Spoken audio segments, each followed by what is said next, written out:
आप सब लोगों को मेरा नमस्कार। आज का दिन भारत के इतिहास में एक तरह से भारतीय जनतंत्र के लिए काला दिन साबित हुआ। आज संसद के अंदर दिल्ली के लोगों को गुलाम बनाने वाला बिल पास कर दिया गया। ये बिल दिल्ली के लोगों को बेबस बना देता है, असहाय बनाता है, लाचार बनाता है, गुलाम बनाता है। जब हम आजाद नहीं हुए थे 1935 में, अंग्रेजों ने एक कानून बनाया था। उस कानून का नाम था गवर्नमेंट ऑफ इंडिया एक्ट।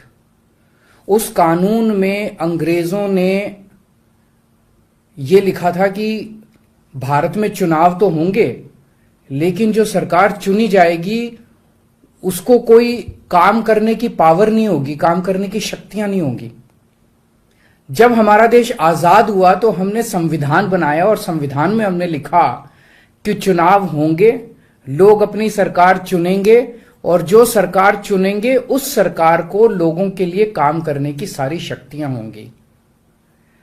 आज आजादी के 75 साल के बाद प्रधानमंत्री मोदी जी ने दिल्ली के लोगों की आजादी छीन ली। उन्होंने 1935 वाला अंग्रेजों का कानून बनाया है कि दिल्ली के लोग चुनाव तो होंगे, दिल्ली के लोग अपनी सरकार तो चुनेंगे, लेकिन उस सरकार को काम करने की कोई भी शक्ति नहीं होगी। ये कानून आज हमारे देश की संसद ने पास किया है। दिल्ली के लोगों की वोट की अब कोई कीमत नहीं बची है। अब सरकार बनाई, उस सरकार की कोई शक्ति नहीं है। सुप्रीम कोर्ट ने एक आदेश दिया था, 11 मई को सुप्रीम कोर्ट ने आदेश दिया था। सुप्रीम कोर्ट ने क्या कहा? सुप्रीम कोर्ट ने कहा भारत एक जनतंत्र है। इस जनतंत्र में हम अपनी सरकार चुनते हैं, जनता अपनी सरकार चुनती है और उस सरकार को जनता के लिए काम करने की पूरी ताकत होनी चाहिए, सुप्रीम कोर्ट ने कहा।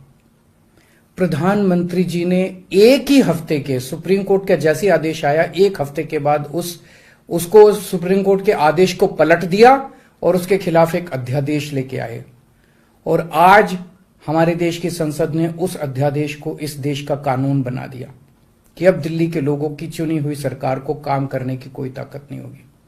अब इस कानून में लिखा है कि दिल्ली के लोग जो मर्जी सरकार बनाएं, लेकिन उस सरकार को चलाएंगे एलजी साहब और मोदी जी, सीधे सीधे वही लोग चलाएंगे इस सरकार को। तो इससे साफ जाहिर है कि प्रधानमंत्री मोदी जी कह रहे हैं कि मैं सुप्रीम कोर्ट को भी नहीं मानता। जिस देश के प्रधानमंत्री उस देश की सर्वोच्च अदालत को नहीं मानते, उस देश का क्या भविष्य हो सकता है? सीधे सीधे वो कह रहे हैं सुप्रीम कोर्ट जो मर्जी आदेश पास करे, अगर मुझे सुप्रीम कोर्ट का आदेश पसंद नहीं आया तो मैं उसके खिलाफ कानून बना के सुप्रीम कोर्ट के आदेश को पलट दूंगा। इतना अहंकार हो गया इन लोगों को। इन लोगों ने देखा कि दिल्ली में आम आदमी पार्टी को हराना बहुत मुश्किल है। पिछले 4 चुनाव सीधे सीधे 2013 में, 2015 में, 2020 में और उसके बाद एमसीडी का चुनाव, सीधे सीधे 4 चुनाव बीजेपी आम आदमी पार्टी से दिल्ली में हार गई। दिल्ली के अंदर 25 साल से ज्यादा हो गए अब बीजेपी की सरकार नहीं बनी है। 25 साल से इनको वनवास दिल्ली के लोगों ने दिया हुआ है। तो इनको लगा कि आम आदमी पार्टी को हराना मुश्किल है, तो इन्होंने चोर दरवाजे से, पीछे से चोर दरवाजे से इन्होंने दिल्ली की सत्ता को हथियाने की कोशिश की है। दिल्ली के लोगों ने एक बार आम आदमी पार्टी को 70 में से 67 सीट दी और 3 सीट बीजेपी को दी। दूसरी बार 70 में से 62 सीट दी और 8 सीट बीजेपी को दी। तो एक तरह से दिल्ली की जनता ने चिल्ला चिल्ला के बीजेपी को कहा है कि दिल्ली के अंदर दखलंदाजी मत करना। प्रधानमंत्री जी को साफ साफ शब्दों में दिल्ली के लोगों ने कहा, 7 सीट उनको नेशनल चुनाव में 7 सीट दी और दिल्ली के चुनाव में 3 सीट दी। तो मोदी जी को साफ साफ दिल्ली की जनता ने कहा कि दिल्ली के काम में दखलंदाजी मत करना, आप देश संभालो। लेकिन मोदी जी कहते हैं मैं जनता की बात नहीं मानता। इतना अहंकार हो गया, ना जनता को की बात मानते, ना सुप्रीम कोर्ट की बात मानते। और आपको पता है इस कानून में क्या लिखा है, जो कानून आज पास किया है? इस कानून में लिखा है कि दिल्ली के ऊपर से नीचे A category, B category, C category, D category, जितने दिल्ली सरकार के कर्मचारी हैं, उन सारे कर्मचारियों को के बारे में सारी पॉलिसी केंद्र सरकार बनाएगी। उनकी ट्रांसफर पॉलिसी, कौन अधिकारी, कौन चपरासी क्या काम करेगा, ये देश के प्रधानमंत्री बैठ के दिल्ली सरकार का कौन सा चपरासी क्या काम करेगा, कौन सा चपरासी फाइल उठाएगा, कौन सा चपरासी चाय पिलाएगा, कौन सा चपरासी खाना, ये काम रहेगा प्रधानमंत्री जी को। इसके लिए प्रधानमंत्री बनाया था देश का कि आप दिल्ली के चपरासियों की ट्रांसफर पॉलिसी बनाओगे बैठ के प्रधानमंत्री बनके। आप केंद्र चलाओ ना, आप दिल्ली के अंदर क्यों दखल अंदाजी कर रहे हो? आपको क्या लगता है ऐसा क्यों कर रहे हैं? वो ऐसा इसलिए कर रहे हैं क्योंकि पिछले 7-8 साल में बिना किसी पावर के भी हम लोगों ने जो काम किए हैं, हमने इतने शानदार स्कूल बनाए, इतने शानदार अस्पताल बनाए, 24 घंटे बिजली कर दी, बिजली फ्री कर दी, पानी घर घर पहुंचा रहे हैं, सड़कें बनाई, इतने सारे काम हम लोगों ने कर दिए। इनसे वो काम नहीं हो रहे। 30-30 साल से गुजरात के अंदर इनकी सरकार है, बेड़ा गर्क है गुजरात का। हरियाणा के अंदर इनकी सरकार बनी, हरियाणा में बेड़ा गर्क है इनका। मणिपुर के अंदर बीजेपी की सरकार है, मणिपुर को जला दिया इन लोगों ने। इसलिए केजरीवाल के साथ कंपटीशन नहीं कर सकते, काम में कंपटीशन नहीं कर सकते, हमारे जैसे काम नहीं कर सकते, आम आदमी पार्टी के जैसे काम नहीं कर सकते। इसलिए केजरीवाल को काम करने से रोको, किसी भी तरह से केजरीवाल को काम करने से रोको, बस ये इनका मकसद है। मैं सुन रहा था अमित शाह जी को, वहां पे संसद में भाषण दे रहे थे, कहते हैं झगड़ते बहुत हैं ये लोग, झगड़ते बहुत हैं ये लोग। मैं स्कूल बनाता हूं, ये मेरे को स्कूल नहीं बना देते। फिर मैं जब इनसे कहता हूं मेरे को स्कूल बना देने दो, तो कहते झगड़ता बहुत है केजरीवाल। मैं मोहल्ला क्लिनिक बनाता हूं, मेरे मोहल्ला क्लिनिक तोड़वा दिए इन लोगों ने। फिर कहते हैं केजरीवाल झगड़ता बहुत है। मैं इनको कहता हूं मेरे को मोहल्ला क्लिनिक बनाने दो। मैं अस्पताल में दवाइयां फ्री करता हूं, कहते हैं दवाइयां फ्री क्यों करता है। मैं बिजली फ्री करता हूं, कहते हैं केजरीवाल फ्री भी दे रहा है, फ्री की रेवड़ियां दे रहा है, कहते हैं झगड़ते बहुत हैं।